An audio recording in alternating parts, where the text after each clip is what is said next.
before the bend, drop it down again.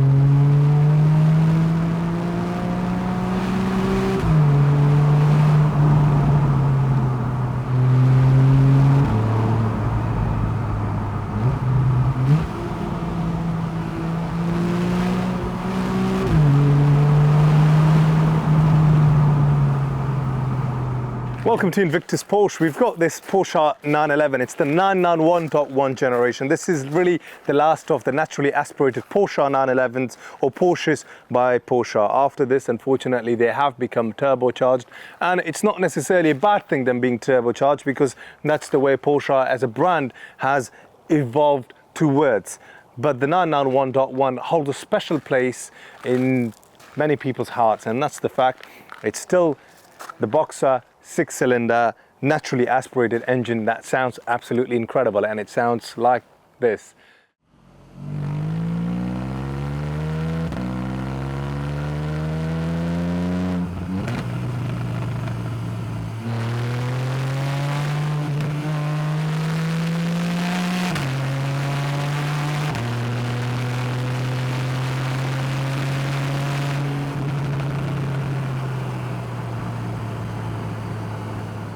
We're very lucky and fortunate enough to be able to get these in our stock, to review them for the mass public out there, but at the same time to actually get a very closer look and a feel of being able to do what we do for the past 4.5 years now, and it's an absolutely privileged position and situation to be in. So thank you for actually watching the videos at the same time. We earn out of our YouTube channel. All that monetization and the money that's earned out of YouTube gets donated to a UK registered charity. This channel has about 4,200 subscribers. In the last 28 days, it's earned £220. So you subscribing, watching, commenting, any interaction, any suggestions that you actually give us and helping to grow this channel actually benefits something else in the wider society rather than benefiting my pocket. Now back into the 991.1. The 991.1s were introduced at the Frankfurt Motor Show in 2011, and this was a huge change for Porsche, because really and truly this was the third time only in Porsche's history for them to design a car completely from the ground up. The first time, of course, was the Porsche 911 in 1963. Then it was the Porsche 996 in 1997/1998, where it was a completely revised new car, new suspension, new everything.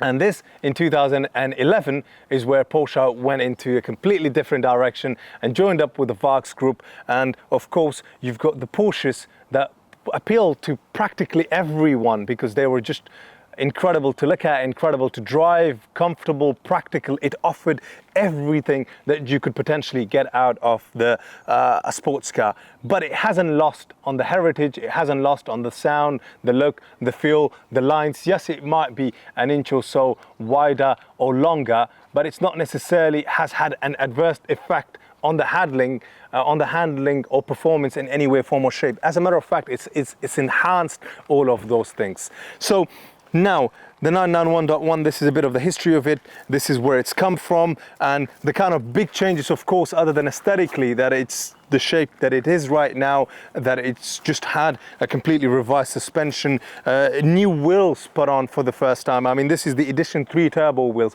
We of course had the 997.1 turbo wheels, the 997.2 turbo wheels, and this is the 991.1 Edition 3 turbo wheels. So they look absolutely stunning. They're 20-inch. It's finished in the Porsche Pure white color. This is the 4S iteration of it. This is the 991.1 4S. It's got the wider rear end. A really nice feature that the Porsche 911, especially the 991s, have is one of them is the fact that you can actually open the roof by simply holding down the button on the key. And it's quite enjoyable to actually simply watch this process of this roof folding in. And that's one of two features I absolutely love. The second feature is once you are sitting into the vehicle and you are driving it, let's just say at 60, 70 miles an hour on the motorway, you know, it's nice to have a wind deflector. Porsche incorporated the wind deflector into the car, and I think that's very ingenious. There are not many cars that I know of to have an incorporated wind deflector. And simply at a press of a button, Voila, your wind deflector is on. The little touches that I really appreciate and like on cars like this, such as having the Porsche crest on the headrest. This also has got the sport seats plus with the hardback shell, which again looks absolutely stunning. You've got the Porsche sport steering wheel with paddle shifts, launch control, cruise control. It's got the sports exhaust, sports button, Sport Plus, PSM, the Sports Chrono Plus package. It's the PDK transmission in this, which cost an additional 2.5 grand or so more. And additionally, from the lights point of view, it's got the Porsche Dynamic Cornering Plus lights, and it's clocked over just over 40,000 miles now. And from a sound system point of view, it's got the premium Bose sound system. There's a lot to actually continue talking about this, but really and truly, to talk any further about something like this, I need to get into this seat, turn on the engine, drive it, and have the drone follow me. Now, the Porsches are an experience. Just to simply get into it and experience the soul, the sound, the aesthetics of it, and overall, they're incredibly engaging cars. And today, as part of this review, with a guest that's traveled from a very long distance to actually be part of these videos here with us. 3.5 hours. 3.5 hours. God, a long journey. Yeah, it's my second video now, so.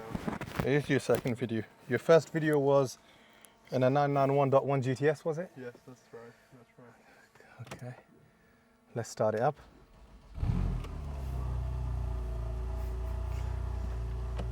They all have a unique exhaust now, don't they?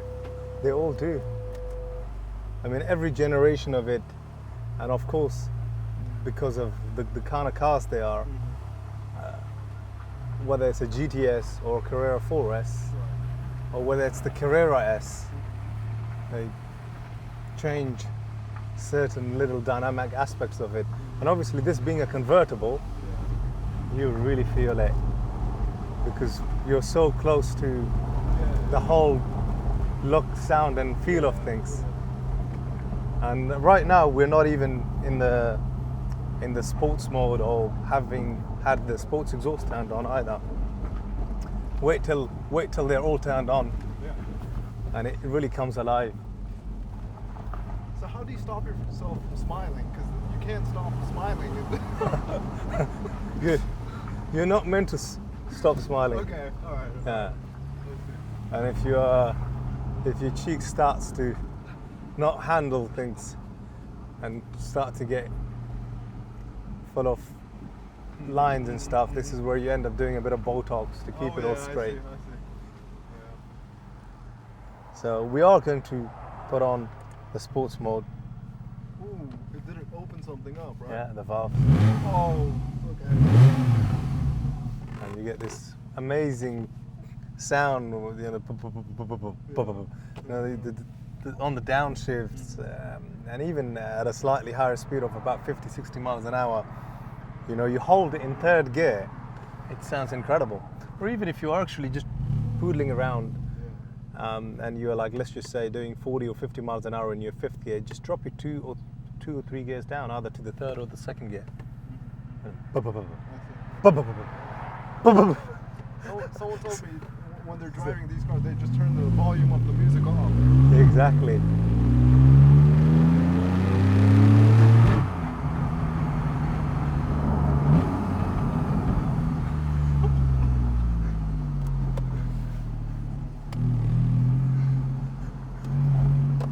Sometimes when I'm bored, I imitate how these Porsches sound like, just to kind of reflect and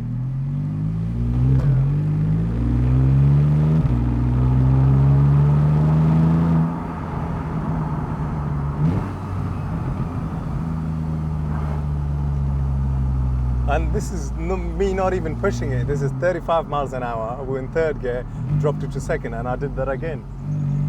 There's a purr to it, right? There's a characteristic, there's a personality.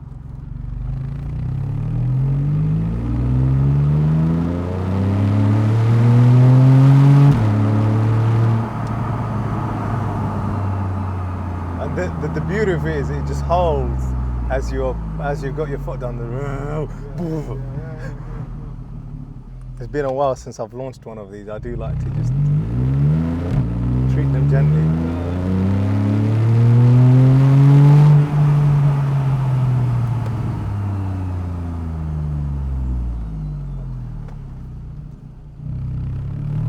question was, is there... Is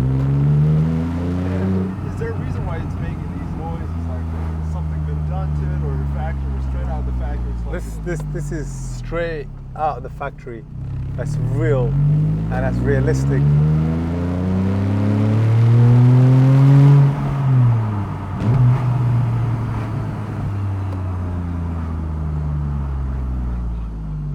And now in terms of the performance figures, it's staggering. They offer really, really good performance numbers. Out of the 3.8 litre naturally aspirated engine, you still get about 30 miles per gallon. Okay.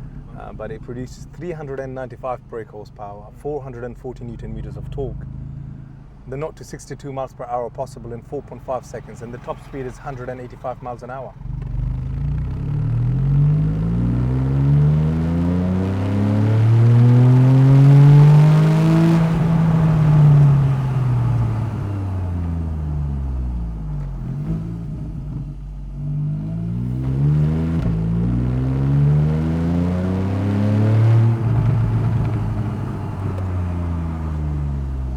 And the beauty of a car like this is that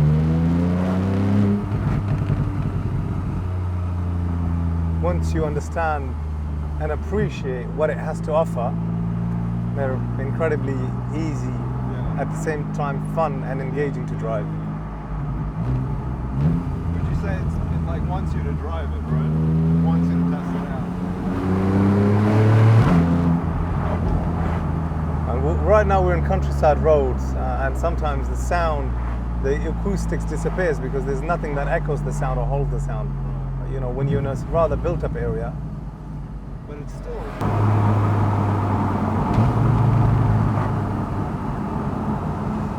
This is speed that we shouldn't be talking about on the camera, but you know, it has that nice, silent, quiet comfort side of things, but at the same time, you know, when it wants to come alive, there's a lot of value to it. Exactly. And then around these bends,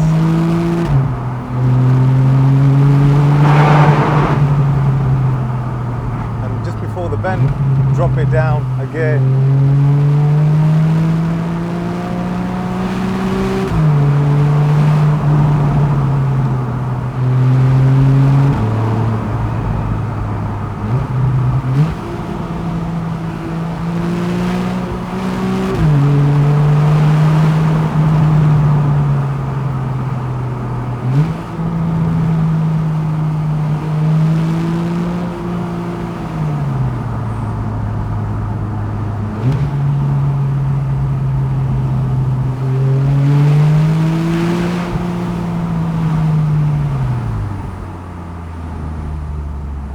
And it's very surprising how well it can handle as well with the force it has. Yeah.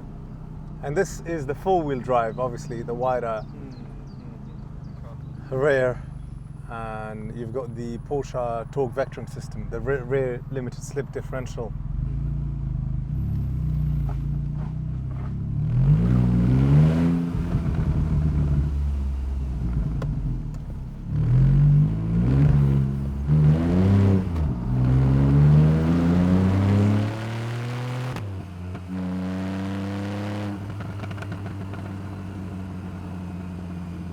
It's nice to still have that wheel spin that you still get at the back of something like this. Now what we're going to do is just poodle along in. We'll lift the wind deflector up and just drive it comfortably, nurse it back to the dealership to kind of illustrate that, you know, these cars, you know, you put all these comfortable guards up, such as the rear deflector, windows all up, and now even with the roof down, we can talk to each other, we can share a conversation, and this is an experience that can't really be described or reciprocated via verbal communications. You know, you've got to. It's a whole range of feelings, right? It is, absolutely. And all of this combined is why you get the Porsche 911. And across any of these generations of the Porsche 911s, in some way, form or shape, you feel something like this, because it's the history. Since 1963, they've been making these cars, and they've been tuning them and making them better bit by bit by bit by bit. And I said, since 1963, this was the first time in 2011 that they had a completely new 911. Normally from a cycle refresh or from a generation to a generation, you know, they will still maintain some aspects. They could maintain the brakes, the suspension, you know, the engine might be the same engine across 2 generations, as an example. And they've been perfecting it, exactly. maximizing it. Absolutely, absolutely. Thanks for actually watching the video, the test drive, the whole review that we've done. If you are actually looking to buy this, this is where I discuss the paperwork. Not that it matters in terms of the number of former keepers on a car like this. These are sports cars. They do tend to go up in owners quite a bit, but this is a rather low owner. The first owner had it since brand new in 2014 until 2017 April, and that second owner, Mrs. Arlene had it from April 2017 until recently. And this is the full Porsche service history, and all of the servicing has always been done at Porsche Central East London, and the last of those service was done in September 2022 at 38,000 miles. I mean, since then it's just probably done just over 2,000 miles. And in terms of the MOT, I think the MOT is due in July. We will renew that for another 12 months. And lastly, in terms of the service, the next service, as a matter of fact, is due in September 2024. So more than a year and a bit left. So a long while to go until then. So that's everything on the paperwork side of things. And lastly, once again, thanks for watching our videos. If you've not subscribed yet, don't forget to press that subscribe button, and see you in future content. Bye-bye.